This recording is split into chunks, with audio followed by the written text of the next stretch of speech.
All right, 0-0 tie last night in Edmonton between Canada and New Zealand. Mark, through two games, does it strike me that Canada has been less than convincing in their play? Yeah, that's the perfect way to describe it. They've been unconvincing. I think they haven't shown enough attacking-wise. Defensively, they've been okay. They've been a bit nervy at times. I think the first game against China, you could write off as nerves. Opening game, massive crowd at Commonwealth, but people expected to see the Canada we're used to seeing from the London Olympics, I think, against New Zealand, and that just didn't happen. Strange game starting off with the weather delay. So, but no, this is no time for excuses. You know, they might have lost a bit of the home field advantage with that, but they've got to show more, especially in attack. Okay, so on Monday night, they actually moved for their final preliminary round game against the Netherlands in Montreal. What do you know about the Netherlands, and is this a game that Canada should win?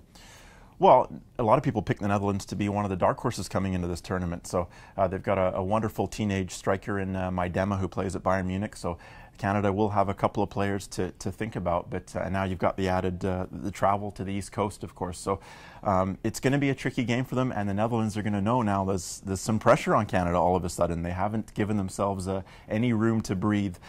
So will nerves play into this one? Again, it's going to be an interesting game. A lot on the line for both teams. There is a lot on the line. Of course, there are two round of 16 games here in Vancouver at BC Place. The one on Sunday, June 21st, is the one people are sort of hedging their bets on. There have been probably about 50,000 tickets sold to that game in 9 days because they think, of course, that Canada will win Group A, will be in that game. Are they going to win Group A?